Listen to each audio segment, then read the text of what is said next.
5장의 주제는 음행을 피하라가 아니고 사실은 음행은 당연히 피하는 거죠. 근데 교회 안에서 음행하는 자가 있는데 계속해서 권면을 듣지 않고, 음행이란 말이 옛날 말이라서 잘 모르시면 이렇게 어떤 성적인 이모랄리티,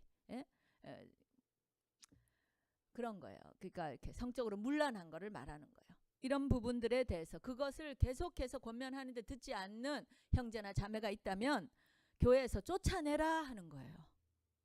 여러분, 이런 말씀이 성경에 있는 거 아세요? 네? 무슨 교회는 항상 이렇게 품어주고 잘했다 잘했다 칭찬하고 이래야지 뭐 교회에서 쫓아내라는 말이 교회 성경에 있네? 있습니다. 이거 목사의 말이 아니고 성경의 말씀입니다. 오늘 그 말씀을 저와 여러분이 좀 나누기 원합니다. 사실은 이 성적인 문란함에 대해서는 6장 후반부에 다시 좀 더 자세하게 나와요. 그래서 그때 또 자세하게 하겠습니다. 여기 1절에 보니까 이 고린도 교회에 지금 엄청난 이 음행이, 이 성적인 문란함이 지금 있다는 소식을 사도 바울이 들은 거예요. 근데 그것이 뭐냐 보니까 어떤 자가 그 아비의 아내를 취했다는 거예요. 즉 계모를 취해서. 그러면서 도대체 어떻게 이런 일은 이방인들 가운데도 없는 일인데 이게 어떻게 교회에 이런 일이 있을 수가 있느냐. 지금 사도 바울이 아주 그냥 분노했어요. 이럴 수가 있는가. 여러분, 우리가 처음에 고린도전서 이렇게 강해를 시작할 때 고린도 교회가 굉장히 이 헬라 문화 안에서 성적으로 문란했다 들으셨죠? 그래서 고린도인처럼 산다 하는 말이 무슨 말이라고 그랬어요? 굉장히 문란하게, 특별히 성적인 문란함으로 사는 자들을 고린도인처럼 산다라는 그런 속담이 있다고 그랬잖아요. 정말 그렇게 이제 사는데, 그래서 예수 믿지 않는 고린도인들이 그렇게 사는 거는 그거야 뭐 어떡하겠어요. 세상이 그런 건데. 그런데 심지어 이 고린도 교회 안에 이런 일이 아직도 버젓이 있다는 거예요. 이 부분에 대해서 지금 사도 바울이 이게 지금 어떻게 이런 일이 있을 수 있냐 지금 얘기하고 있는 것이죠.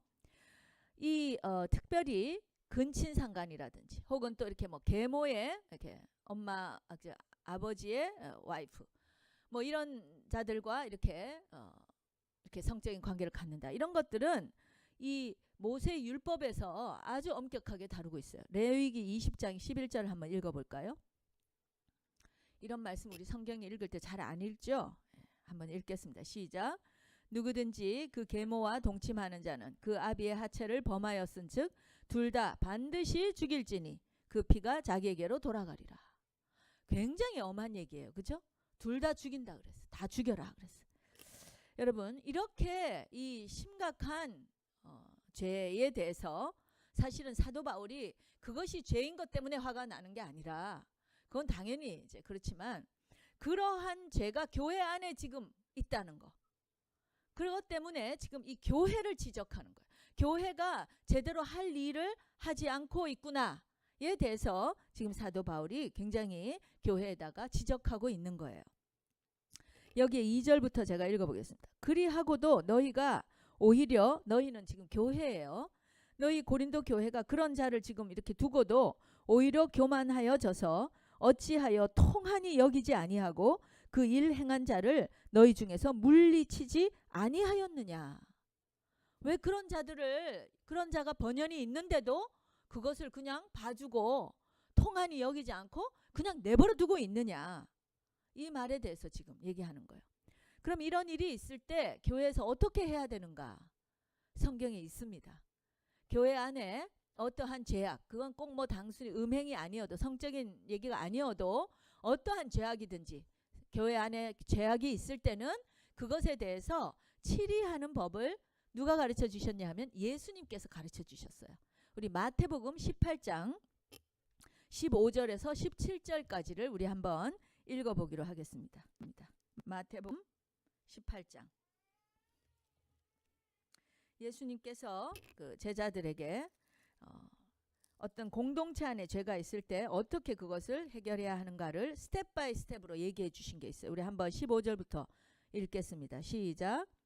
내 형제가 죄를 범하거든 가서 너희 너와 그 사람과만 상대하여 권고하라. 만일 들으면 네가 내 형제를 얻은 것이요 만일 듣지 아니하거든 한두 사람을 데리고 가서 두세 증인의 입으로 말마다 증참케 하라. 만일 그들의 말도 듣지 않거든 교회에 말하고 교회의 말도 듣지 않거든 이방인과 세리와 같이 여기라. 아멘. 자, 교회 안에서 이런 죄악이 발견되었어요. 어떻게 해야 되는가? 특별히 섬개미들 잘 들으십시오. 밥상 안에도 있을 수 있죠, 당연히. 이거는 사역자도 마찬가지, 누구도 마찬가지입니다.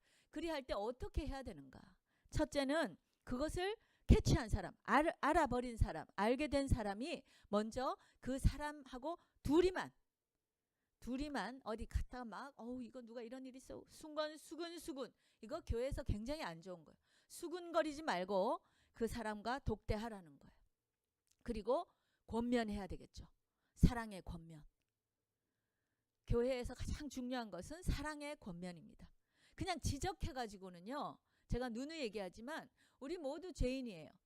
근데 진리의 말씀이 탁 들어오면 어떻게 되죠? 그 말씀이 아무리 옳은 말씀이라도 이 죄인들은 그냥 튕겨요. 그 말씀을. 그게 우리의 본성이에요.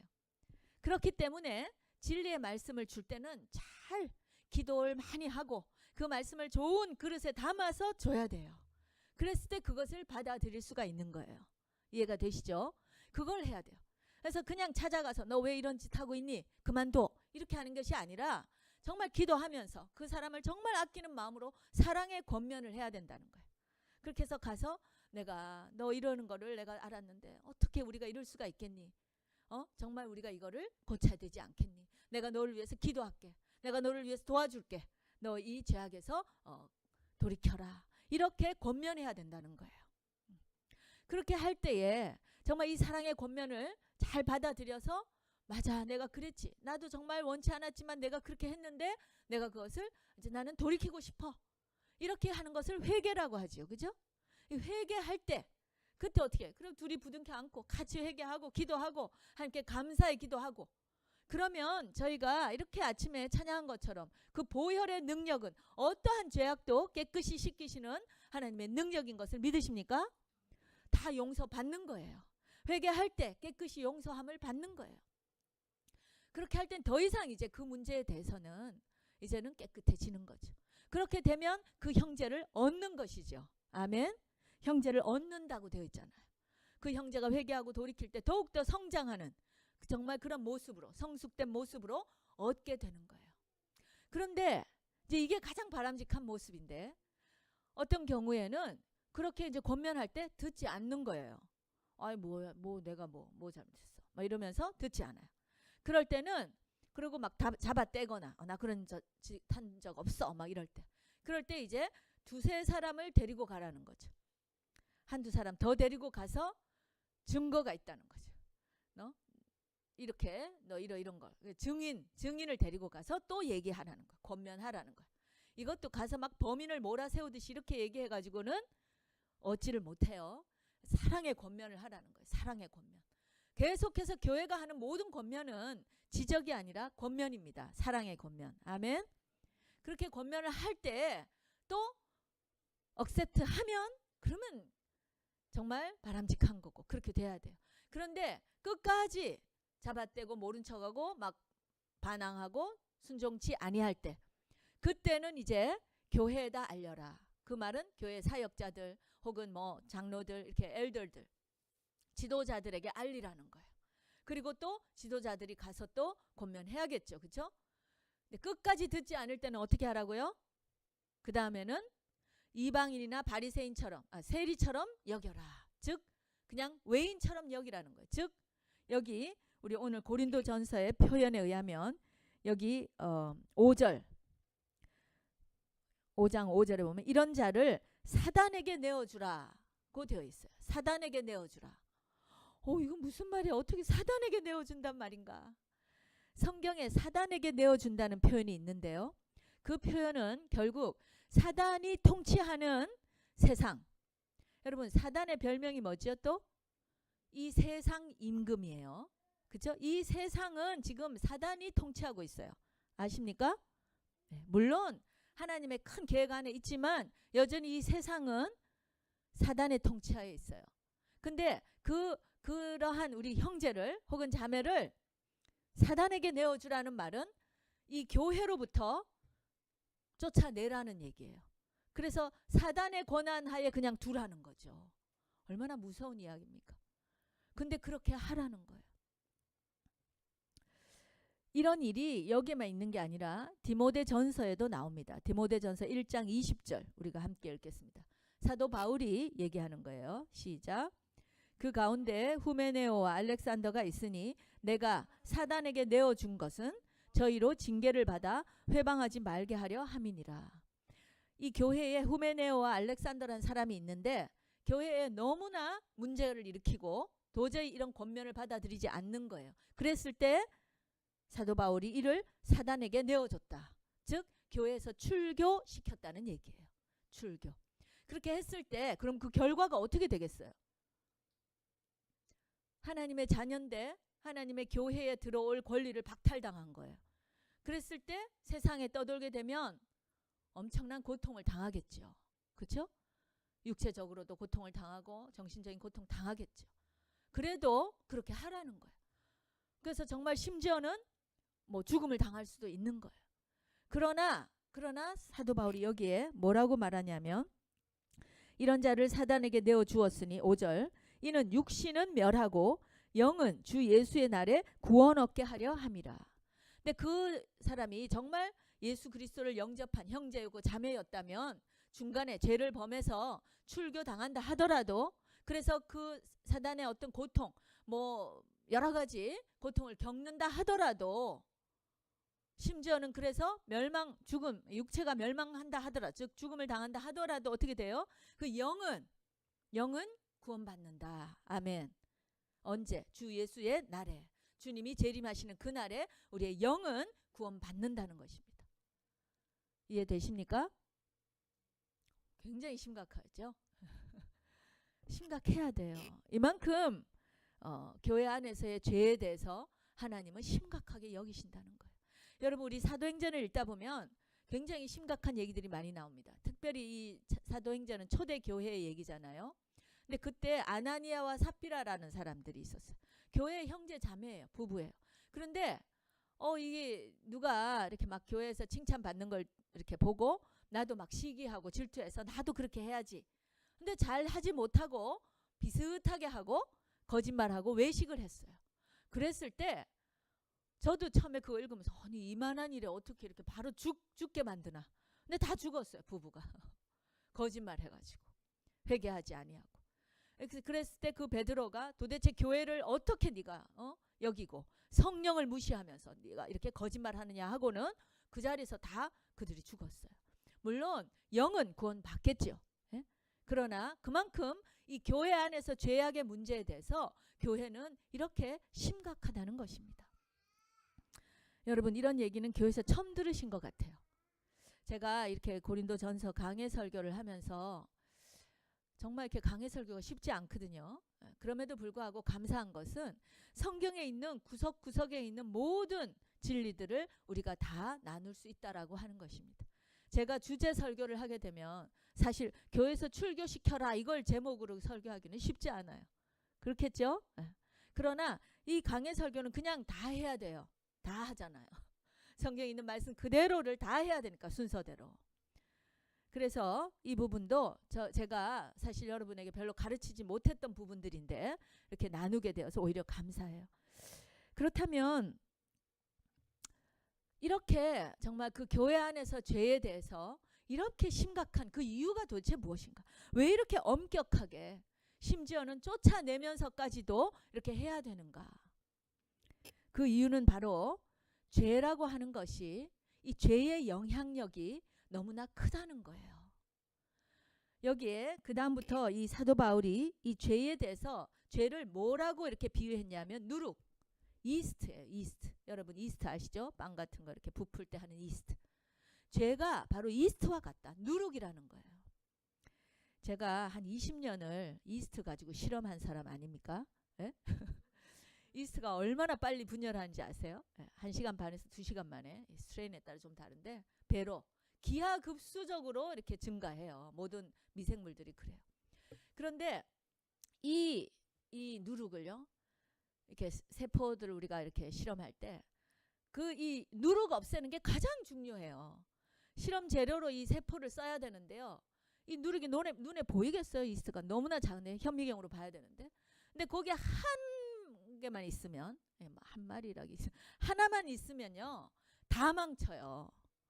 이게 다 망치는 거예요, 실험을. 그런데 바로 죄라고 하는 것이 이 누룩과 같은 거라는 거예요.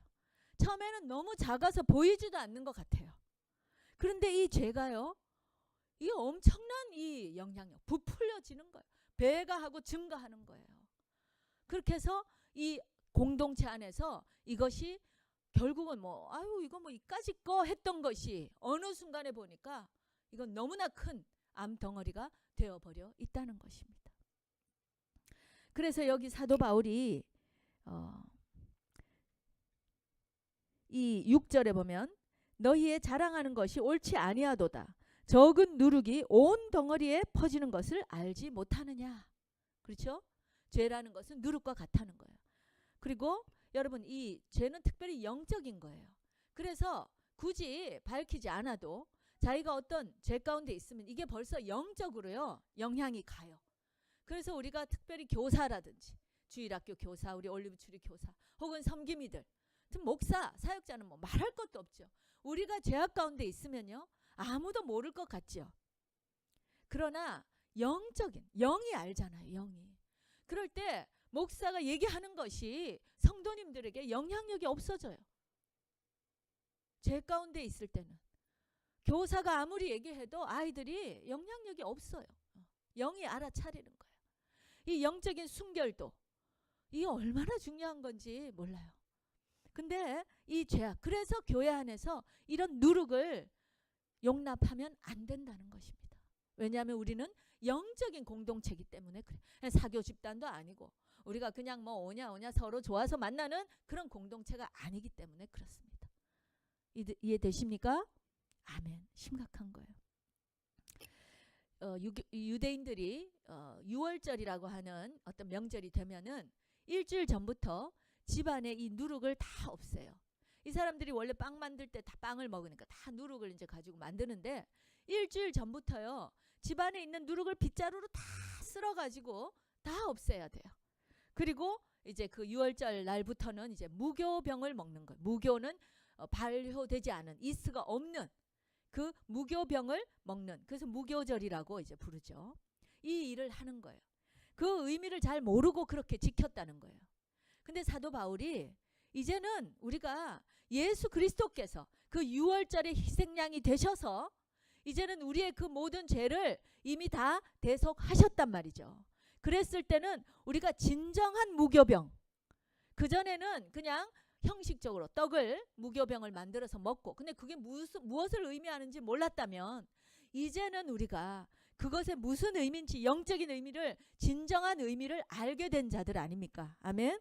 그러니 우리가 이제는 6월절을 지킬 때 어떻게 지켜요? 그냥 무교병만 먹으면서 지키는 게 아니라 정말 우리 안에 있는 이 죄의 누룩, 그렇죠? 묵은 누룩, 여기 성경에는 묵은 누룩이라고 표현한 이 old yeast, 이거를 다 없애야 된다는 거예요. 그러니까 빵만 무교병 먹어서 될 일이 아니라 진정한 마음의 죄악을 회개하고 다 주님 앞에 깨끗이 하고 씻어버리고 보혈을 의지하고 그렇게 하면서 무교절을 제대로 지켜라. 그 얘기를 지금 사도 바울이 하고 있는 것입니다. 여기에 우리 8절 읽어볼까요? 이러므로 우리가 명절을 지키되 묵은 누룩도 말고 괴악하고 악독한 누룩도 말고 오직 순전함과 진실함에 누룩 없는 떡으로 지키자. 아멘. 아멘. 여러분, 우리는 예수를 믿었어요. 예수를 믿으면 우리의 죄가 다 깨끗이 씻김 받은 거 믿으십니까? 다 알죠, 그렇죠? 다 씻김 받았어요. 그런데 그러면 우리가 여전히 깨끗합니까? 근데 왜 우리가 또 죄를 짓게 되죠? 왜 죄를 지어요? 또 우리는 왜 매일같이 또 회개를 해야 될까요? 이거를 여러분 우리가 잘 이해해야 돼요. 이게 바로 기독교 윤리, 그렇죠? 우리가 예수 믿는 자들이 어떻게 살아야 하는 거를 그냥 예수 믿고 구원받는다, 예수 믿고 내 영이 구원받는다, 이것만 맨날 들어가지고 그런데 왜 나는 또 여전히 죄 짓고 있지? 왜 또 회개는 계속 해야 되지? 뭐 이런 퀘스천들이 많지요. 근데 여러분 이걸 잘 이해하셔야 돼요. 우리가 예수를 믿고 영접하는 그 순간에 우리가 다 깨끗하게 되었다라고 성경은 얘기합니다. 믿으십니까? 아멘. 그런데요, 문제는 거기서부터 이제 우리가 새로운 신분이 된 거예요. 깨끗이 되었다는 말은 그 전에 죄, 그때 지은 죄, 그 이후에 죄 다 이제 씻김 받을 수 있는 존재가 되었고요. 이미 이제 새로운 창조물, 피조물이 되었다라고 성경은 선포합니다. 근데 문제는 이것이 곧 순간에 이제 완성이 된 것이 아니라는 거예요. 이 구원에 대한 이야기는 거기서부터 이제 시작이 되고 계속해서 진행형이에요. 진행되어서 언제 완성되죠? 예수님이 다시 오시는 그 재림의 날, 예수 그리스도의 날에 완성이 되는 거예요. 이것을 신학적 표현으로 already 시작했어요. 그러나 but not yet accomplished, fully accomplished. 아직 fully 완성되지 못했다는 거예요. 여전히 진행형. 우리는 과도기에 있다는 거예요. 우리가 예수님을 믿기 전에는 어떻게 했죠? 사단의 통치하에 있기 때문에 그냥 죄가 오면 그냥 조금 리지스트 해도 그냥 바로 죄를 지어요. 죄에 대한 뭐 의식도 없고 죄인지도 모르고 그냥 죄를 지었고 이길 힘도 없었다는 거예요. 그러나 예수님을 믿게 됐다, 이제 하나님의 자녀가 됐다는 것은 이 죄에 대해서 어떤 의미냐 하면요, 이제는 우리가 사단의 통치에서 그 저주에서 벗어났기 때문에 이제는 죄를 안 지을 수 있다는 거예요. 믿으십니까? 우리는 이제 죄를 이길 수 있다는 거예요. 그러나 물론 넘어지면 또 죄를 짓게 되죠. 그러나 그 지은 죄에 대해서는 다시 회개하고 보혈을 의지하고 예수님의 용서함을 받게 되는 것입니다. 아멘. 그러나 그것은 회개할 때 일어나는 이게 회개를 하셔야죠. 그래서 매일같이 회개하는 것이 중요한 거예요. 그 구원파, 여러분 구원파가 왜 이단인가 하면요, 구원파의 그 논리는 뭐냐면 우리가 한번 예수 믿고 다 구원받았으면 뭐하러 맨날 십자가 앞에 와서 또 울고 불고 회개하냐고. 그냥 그럴 필요 없다. 우리 다 구원받았으니까 이제는 그냥 즐기라고. 항상 즐겨라. 뭐 이런 게 구원파의 논리예요. 비성경적이에요. 성경적이지 않아요. 우리는 날마다 회개해야 됩니다. 믿으십니까? 그래서 예수님이 한번 목욕한 자라도 발은 매일 씻어야 된다 그랬어요. 우리가 매일같이 회개함으로. 그런데 이제 순서는 다른 거예요. 우리가 이제는 죄에 대한 유혹은 여전히 있어요. 그러나 옛날같이 사단의 통치 아래서 그것을 이길 수 없었던 것이 아니라 이제는 이길 수가 있고 이제 우리가 선택할 수 있다는 거예요. 이제는 하나님의 법을 알고 사단이 우리에게 유혹하는 이 죄의 법을 우리가 다 아는, 그러나 그 가운데서 우리가 선택할 수 있고 승리할 수 있는 자가 됐다는 거죠. 물론 가끔 넘어질 때도 있지만 그럴 때마다 다시 회개하고 일어나고 성령님의 도움을 구하고, 그래서 결국은 계속해서 우리가 하나님의 법을 선택하게 되는 것, 이것이 바로 하나님 자녀의 매일의 삶입니다. 믿으십니까? 날마다 우리는 그렇게 해야 되는 거예요. 이것이 바로 우리 안에 있는 이 묵은 누룩을 없애는 거예요. 항상 체크해 봐야 돼요. 우리 안에 이 묵은 누룩이 있나 없나. 저는 아까 이스트 실험했다 그랬지만 생물을 공부하다 보니까 정말 이 하나님이 우리의 몸을 신묘막측하게 만드셨는데요, 거기에 우리의 이 영적인 원리가 다 있어요. 여러분, 우리 몸 안에는 매일같이 사실 우리가 뭐 엉뚱한 음식을 먹거나 뭐 스트레스를 많이 이제 뭐 죄를 짓는 거죠. 결국 막 분노하거나 뭐 이러면은 이게 이제 이 암세포들이 생겨요. 너나 할 것 없이 다 생겨요. 그런데 이뮤 시스템, 면역 기능이 우리 안에 딱 이게 이제 순찰을 도는 거예요. 순찰. 몸 안에 순찰 기능이 있어요. 또 체크 포인트 뭐 이런 거 하는 그런 몸에 아주 그 순찰 기능이 많이 있는데, 이 기능들이 아주 이렇게 잘 되어 있으면요, 그런 암세포들 생겨도 다 잡아먹어요. 매크로페이지라는 게 이렇게 탁 잡아가지고 그런 세포를 다 먹어버려. 그래서 깨끗하게 되는 거예요. 즉 묵은 누룩을 없애는 거예요. 이해되세요? 그래서 우리가 건강을 유지할 수 있어요. 그런데 이 순찰 기능, 즉 이 면역 기능이 이게 이제 약해지는 거예요. 그러니까 즉 말씀 보지 않고 기도하지 않고 예배 생활이 제대로 되지 않고 이제 이럴 때는 우리의 영적인 면역 기능이 없어지는 거예요. 약해지는 거예요. 그래서 내가 죄를 지어도 거기에 대해서 민감성이 떨어지는 거죠. 성령의 음성을 제대로 듣지 못하는 거예요. 영적인 순찰 기능이 떨어져 버리는 거예요. 그렇게 되면 이제 그런 암세포들 어디 가서 턱 붙어가지고는 아까 말했죠. 엄청나게 번식합니다. 암세포는 일반 세포보다 훨씬 더 그리고 죽지 않고 번식해요. 끝까지 번식해요. 이게 무서운 거야. 아주 죄라는 게 이렇게 무서워요. 이렇게 돼서 그래도 그나마 빨리 발견하면 어떻게 해요? 수술 제거하잖아요. 제거. 이게 바로 출교예요. 교회에서도 교회 안에 이런 공동체 안에서 개인은 물론이요. 공동체 안에서 이런 죄가 있을 때 이것이 빨리 이렇게 되면 빨리 잘라 버려야 되는 것이죠. 그냥 두면은 이것이 이제 온 몸에 퍼지게 되는 거예요. 온 공동체 안에 퍼지게 되는 거예요. 그렇게 되었을 때 여러분 그 결과는 바로 심각한 결과를 초래하는 것입니다. 여기 우리 7절을 한번 읽어보겠습니다. 7절 시작. 너희는 누룩 없는 자인데 새 덩어리가 되기 위하여 묵은 누룩을 내어버리라. 우리의 유월절 양 곧 그리스도께서 희생이 되셨느니라. 예수 그리스도께서 희생의 양으로 우리의 죄를 다 대속하셨어요. 그리고 나서 우리가 해야 될 건 뭐죠? 그 초청하신 관계 가운데 이제 들어왔어요. 그러나 이 관계를 계속 그 관계 안에서 유지하는 것, 이것은 우리의 노력과 성령님의 도우심이 함께 가야 되는 거예요. 믿으십니까? 그럴 때 날마다 그 매 순간순간에 우리의 그 어떤 선택의 그 순간들이 있잖아요. 그때 우리는 하나님의 법을 선택해야 돼요. 그리고 넘어졌을 때는 또 하나님 앞에 나오고 회개하고 주님 도와주세요. 제가 또 넘어졌어요. 일으켜 주세요. 이렇게 하면서 계속해서 자기 안에 있는 이 누룩이 있나 없나, 이 죄가 있나 없나를 날마다 감찰하고 순찰해서 없애라. 묵은 누룩을 내어버리라. 아멘. 이것은 개인의 삶에도 마찬가지, 가정도 마찬가지, 교회도 마찬가지입니다. 믿는 자의 공동체, 형제 자매의 경우에는 이 일이 반드시 있어야 한다는 것입니다.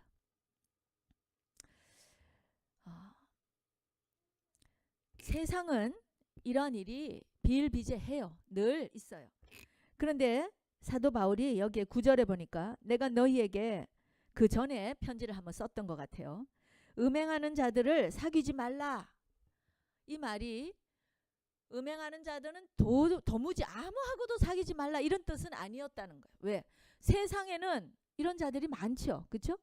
죄를 지어도 그게 죄인지도 모르고, 그런데 그렇다고 그 사람들하고 다 단절하고 살면 우리는 이 세상 밖으로 나가야 된다. 지금 사도 바울이 그렇게 얘기하고 있죠. 그렇게 살 수는 없어요. 그렇죠?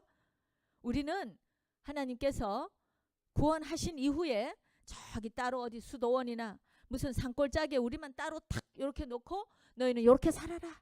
그렇게 하지 않으셨죠. 우리를 구원하시고 어떻게 하셨어요? 가장 이 죄악이 범람하는 세상 가운데 우리를 두셨어요. 우리가 물론 수도원 운동이나 개인의 어떤 영성에 막 이런 걸 할 때는 어떨 때 유혹이 돼요. 아, 우리도 저런 데 가서 좀 이렇게 거룩하게 좀 하면 좋겠다. 근데 하나님께서 기뻐하시는 일은 아닙니다. 우리는 세상 가운데서 우리가 거룩함을 유지해야 돼요. 거룩의 원래 뜻이 뭐라고 그랬어요? 구별되어지는 거라고 그랬잖아요. 세상과 구별되어지는 거.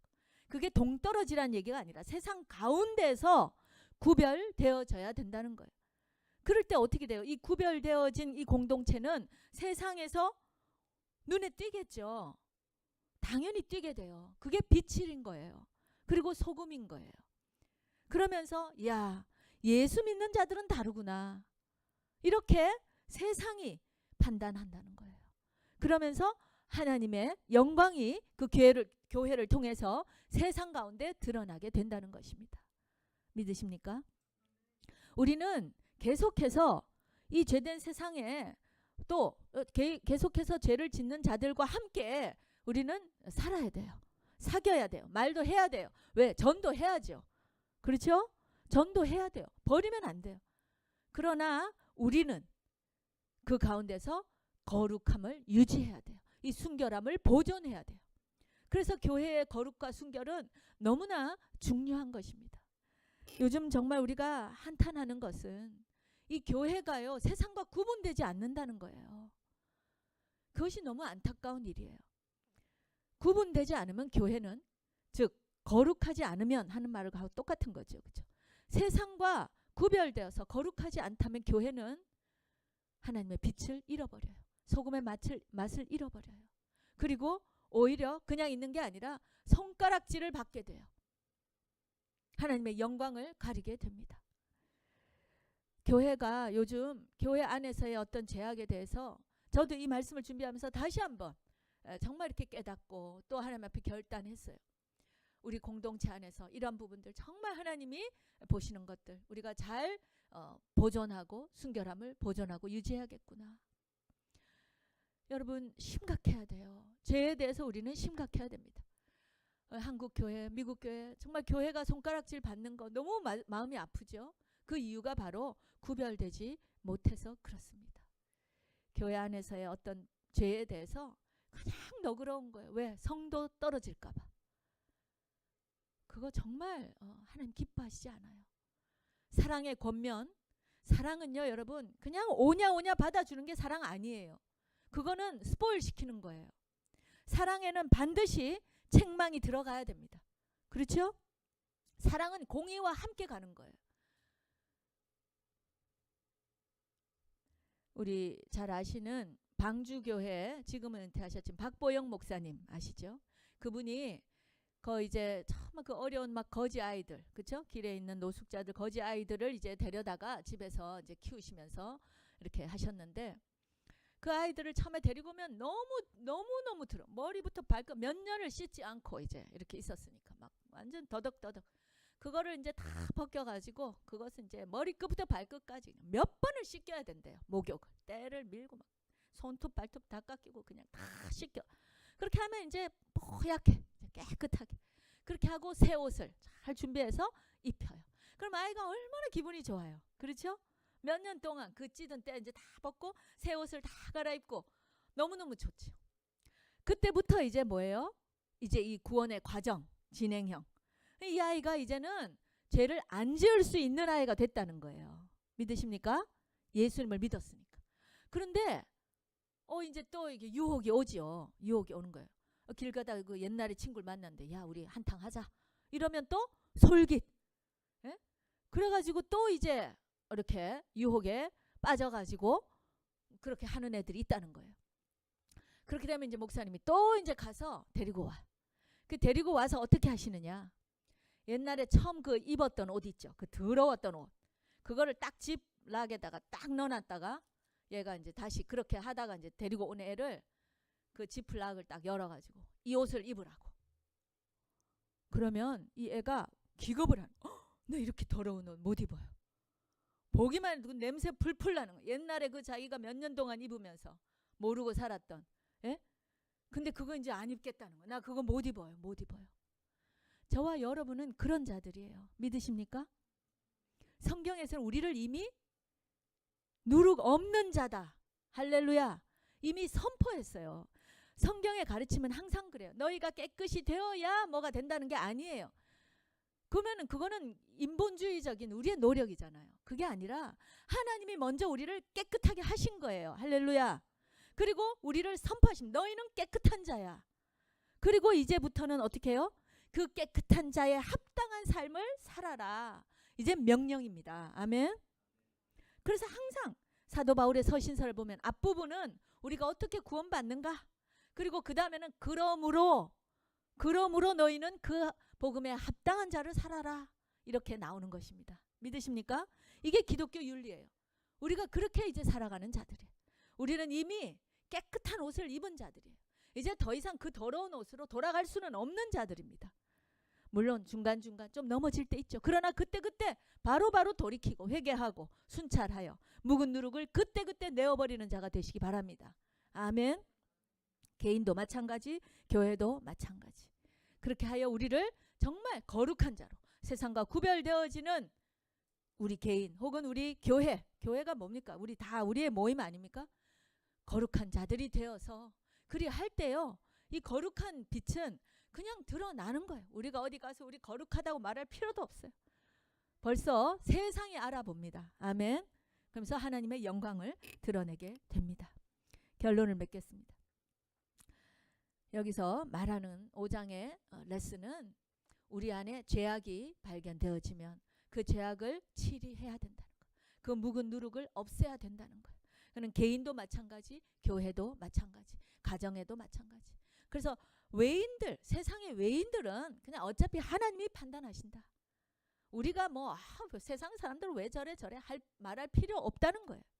우리는 우리 안에, 형제 안에서, 자매 안에서, 우리 안에서 이 묵은 누룩을 절대로 용납하지 아니하고 깨끗하게 다 내어버리고, 정말 심지어는 출교까지 하면서까지라도, 출교를 권면하는 건 아니겠죠. 그렇죠?